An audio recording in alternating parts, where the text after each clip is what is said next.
K-팝이 전 세계 트렌드를 주도하고 있는 이유는 많은 대중문화의 분야들 중에서 음악이라는 것이 비교적 문화 지리적 장벽을 넘기에 쉬운 장르란 점을 꼽을 수 있습니다. 반면 영화와 드라마는 그 나라 고유의 문화와 정서 등이 좀 더 깊게 녹아들어 있기에 상대적으로 음악보다는 더 높은 장벽이 존재하는데요. 그렇다면 우리나라 드라마와 영화들은 어떻게 그 장벽을 뛰어넘을 수 있었을까요?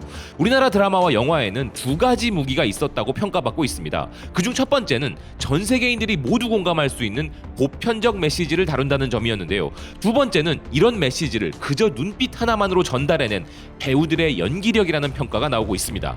연기력으로 언어의 장벽조차 뛰어넘어 메시지를 전달해낸 탁월한 대한민국 배우들의 능력에 대한 전 세계적 호평이 계속 이어지고 있는 상황인데요. 싱가포르의 남성 럭셔리 스타일 라이프 매거진 어거스트맨은 한류 열풍이 전 세계를 휩쓸고 있는 것은 부정할 수 없는 사실이며 한국 드라마와 K-팝 음악뿐만 아니라 한국 영화도 많은 사랑을 받고 있다는 사실에 거의 모든 사람들이 동의한다면서 한국 드라마가 대부분의 관심을 받고 있지만 한국 영화도 장르에 관계없이 전 세계적으로 엄청난 팬들을 보유 중이고 2022년 넷플릭스에서 최고의 한국 영화들의 특징은 매혹적인 스토리와 함께 주연과 조연 배우들의 뛰어난 연기력의 결합이었다 평가한 것입니다. 현재 태국, 인도네시아, 인도 등 아시아 대부분의 국가들은 대한민국의 소프트 파워를 정말 부러워하고 있으며 이를 모방하기 위한 전략을 짜기에 여념이 없는 상황인데요. 그중 쿨재팬이라는 전략으로 한류와 같은 길을 걷고 팠던 일본에서는 우리나라 배우들의 연기력이야말로 K-드라마가 세계를 석권하게 만든 원동력이라면서 대한민국 배우들의 연기력은 세계 최고 수준이라는 평가를 내놓았습니다. 이 평가를 한 전문가는 뉴욕대 연극학과 출신이자 브로드웨이에서도 배우, 연출가로 활동한 바 있는 현재 일본 교토예술대학 무대예술학과의 학과장 히라이 아이코 교수인데요. 일본 매체 인카운터는 한국 드라마가 세계적 인기를 끌고 있고 2002년 겨울 연가로 시작한 아시아 붐을 넘어 계속 진화하여 넷플릭스를 통해 이태원 클라스, 사랑의 불시착 등이 큰 붐을 일으켰으며 최근에도 오징어 게임, 지금 우리 학교는 이상한 변호사 우영우가 세계를 석권했는데 이런 한국 드라마의 퀄리티를 뒷받침하는 큰 요인은 바로 배우들의 연기력이라면서 한국 드라마를 처음 보는 시청자들도 연기가 능숙하다고 느꼈을 것이라는 것입니다. 그래서 이런 한국 배우들의 연기력의 원천에 대해 세계의 배우 육성 방법을 연구하고 있는 히라이 아이코 교수에게 물었다는 것인데요. 그녀는 우리 배우들과 일본 배우들 간의 본질적 차이를 지적했습니다. 메소드 연기의 제1인자로부터 사사받은 입장에서 배우의 연기 양성 과정에 있어 일본과 서양에는 어떤 차이가 있냐는 기자의 물음에 그녀는 미국에서 연기를 가르치는 방법과 일본에서 가르치는 방법은 전혀 다른데 자신이 처음 뉴욕 대학교로 유학을 가자마자 상당한 격차가 있음을 느꼈다면서 일본으로 돌아와 미국식 연기 트레이닝 방법을 가르치고 싶었지만 일본에서 이 방법이 뿌리를 내리는 것은 힘들다는 것을 실감하고 있으며 그런 일본과는 달리 미국의 연기 지도 방법을 적극적으로 도입해 배우 육성을 해온 곳이 바로 한국이라 이야기했는데요.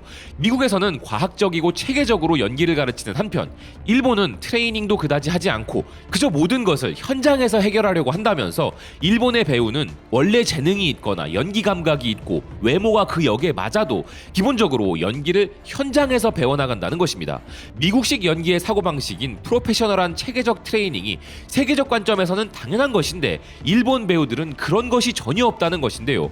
미국의 대학이나 액팅 스튜디오에서는 주로 콘스탄틴 스타니슬랍스키 시스템이라 불리는 메소드 연기 이론을 채택하고 있고 더스틴 호프만, 마릴린 먼로, 제임스 딘 등 유명 배우들을 배출해낸 액터스 스튜디오 역시 이 시스템을 기본으로 하는데 이런 시스템 트레이닝을 충실히 하는 것이 바로 한국 배우들이라는 그녀는 한국은 꽤 오래전부터 이런 방법을 연구하고 있었고 그 결과 한국 영화와 드라마가 지금 세계적인 인기를 얻고 있다는 것입니다.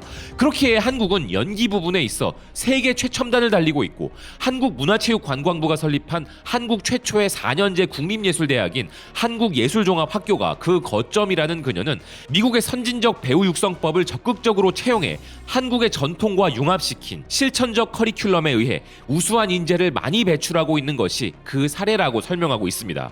이 기사에 대해 일본 네티즌들은 현장주의라는 말의 요점은 결국 일본엔 아마추어 배우뿐이라는 거네. 어쩐지 실제 일본 배우들을 보면서 해외 배우와의 절망적인 역량 차이가 있다고 생각했다. 일본 배우는 업계 내에 밀어주기 캐스팅을 철폐하고 한국 수준의 실력을 요구해야 한다. 예전에 히로유키가 일본이 한국에 뒤처지는 이유를 정말 연기력 좋은 사람을 억누르는 시스템의 문제로 지적한 것처럼 업계 체질이 근본적인 이유라고 본다라는 등의 반응을 보였는데요. 캐릭터의 빙의되는 체험을 위한 노력을 한다고 일컬어지는 메소드 연기, 이런 미국의 연기 방식만이 정답은 아닐 수 있습니다. 앤소니 홉킨스 등의 배우가 사용하는 영국식 고품격 연기 방식에 그 대척점이 존재하고 영국의 방식 또한 명품 배우 트레이닝 방식으로 인정받고 있는데요. 대한민국 배우들은 미국식의 훌륭한 캐릭터 몰입과 영국식의 표현법, 그리고 여기에 더해 한국식의 독특한 스타일을 추구하기에 세계적으로도 훌륭한 배우들을 배출해내고 있는 것이라 보는 것이 맞을 것입니다. 그런데 일본에서 왜 이런 부분이 큰 화제가 되냐 하면요, 직접적인 비교가 되는 사건이 있었기 때문인데요. 한국 드라마 이태원 클라스를 그대로 리메이크한 롯본기 클라스라는 드라마가 일본에서 방영되었으나 주연 배우들과 몇몇 배우들의 연기에 대한 혹평으로 되려 이태원 클라스 다시 보기 열풍이 불 정도로 큰 이슈가 된 바 있었습니다. 일본 매체들은 롯본기 클라스의 시청률이 원작만큼 나오지 않은 주요 이유로 배우들의 서투른 연기에 대한 혹평을 하면서 그저 형식만 모방한 슬픈 작품이라는 비평을 한 바 있는데요. 한일 배우들 간의 극명한 연기력 수준 차이가 여실히 드러난 사건이 바로 이 롯본기 클라스였던 것이죠. 넷플릭스와 디즈니 플러스 등으로 한국 드라마와 영화들이 연일 일본의 상위권을 지배하고 있기에 일본 배우들의 연기력은 우리 배우들과 직접적인 비교 대상이 되었고, 일본 배우들에게는 한국이라고 하는 큰 허들이 생겨버렸기에 더욱더 난처한 상황에 있다고 보여지는 것인데요. 물론 일본이라고 해서 훌륭한 배우가 왜 없겠습니까마는 업계 평균적 수준에서 그 극명한 차이가 느껴진다는 평가인데요. 현재 우리나라의 대중문화 산업과 일본의 격차는 이뿐만이 아닙니다.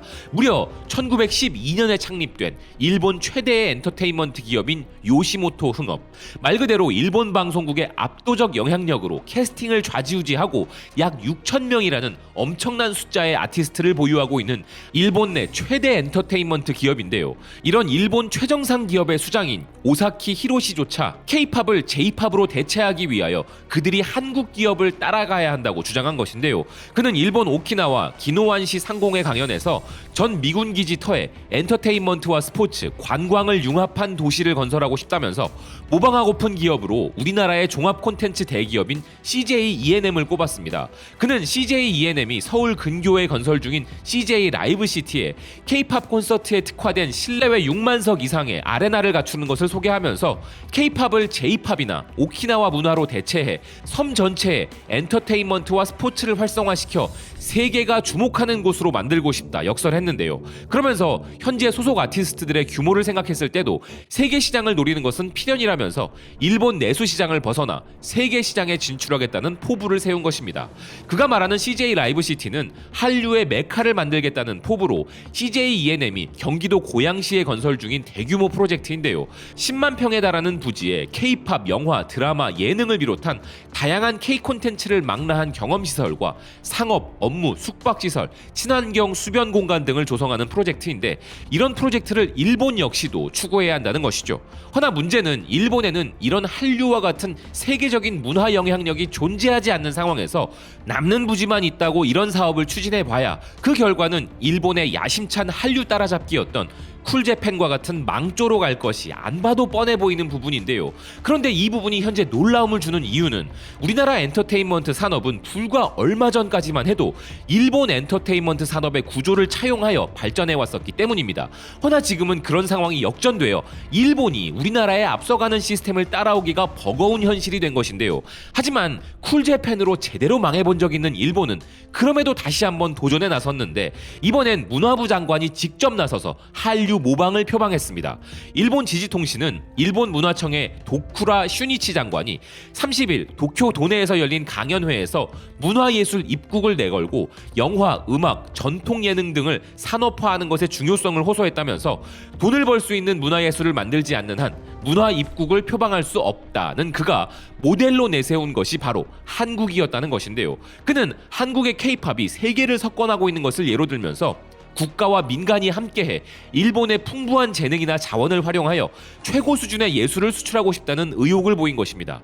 일본이 항상 우리 한류를 헐뜯는 데 있어서 가장 많이 쓰는 주장이 바로 이른바 국책이죠. 즉 국가가 나서서 대중문화를 진두지휘했다는 논조인데요. 심지어 자신들은 실제 국가가 전폭적으로 나섰음에도 대참패를 맛본 바 있기에 그렇게나마 자위하지 않고서는 도저히 견딜 수 없는 심각한 열패감에 찌들어 있는 것이 바로 현재 일본의 실태인 것입니다. 일본도 중국도 인도도 동남아시아까지도 아시아 모든 국가들이 모방하려 하는 문화강국 대한민국. 연기력으로 우리 문화가 세계를 제패하는 데 크게 공헌한 배우들에게 박수를 보내며 세계적으로 인정받고 수준이 다르다는 것을 입증한 모든 아티스트들과 관계자들에게도 찬사를 보내고 싶습니다. 시청해주셔서 고맙습니다. 또 뵙겠습니다.